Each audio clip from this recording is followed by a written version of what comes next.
Hi guys, I'm Cupid. I have schizophrenia and I'm also studying to become a psychologist. Let's start with something they would say to you. You really need help. All this spiritual stuff, it's not normal. You're starting to sound crazy.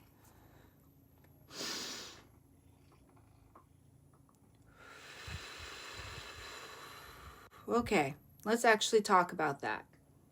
If your family says things like that about your spirituality, you're not alone.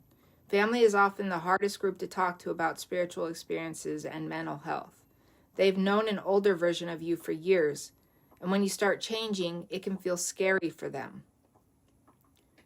Some of them genuinely worry. Some of them don't understand what you're experiencing. And sometimes, because they're scared, it comes out as, you're crazy.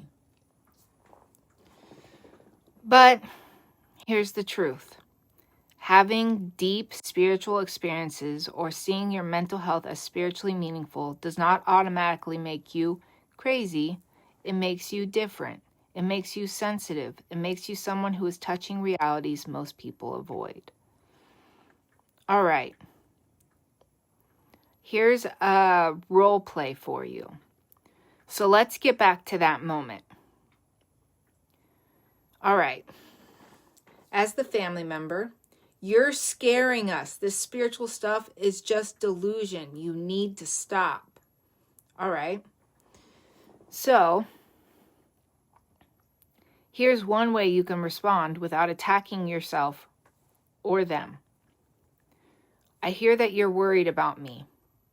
I get that my spirituality doesn't make sense to you, but these experiences are real and meaningful for me.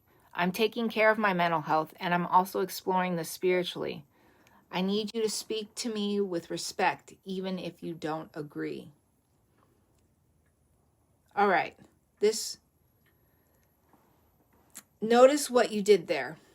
First, you acknowledged their fear. I hear that you're worried. That lowers their defenses. Then you named your reality. These experiences are real and meaningful for me. You're not asking for permission to exist. Finally, you set a standard. I need you to speak to me with respect. That's honoring your mental health, your spirituality, and your nervous system. All right, here's a clear boundary sentence. If you want a simple boundary, you can keep in your back pocket, use this sentence. We can disagree about my spirituality, but I won't accept being called crazy. Say it calmly, say it once. If they keep pushing, you're allowed to leave the room, change the subject, or end the call. Protecting your mind and your energy is not disrespect, it's self-care. All right, time for a spiritual reframe. If you've ever felt like your spiritual awakening or your intense inner world means something is wrong with you, I want you to hear this. Your sensitivity, your visions, your strange feelings, they can be part of a spiritually meaningful journey. Mental illness, intense emotion, unusual experiences, they are not proof that you're broken. They can be signs that your soul is speaking in a language the world hasn't learned yet. That doesn't mean we ignore safety or professional help. It means we allow both, support for the brain and honor for the spirit. All right. So the next time someone you love says, you're crazy for believing that, breathe. Remember your truth and try. We can disagree about my spirituality, but I won't accept being called crazy. If you're navigating spirituality, mental health, and a family that just doesn't get it, you don't have to do it alone. All right, follow and subscribe for more tools to protect your mind and honor your spirit. Hit the bell so you see the next video and tell me in the comments, what's one thing your family says about your spirituality that still stings?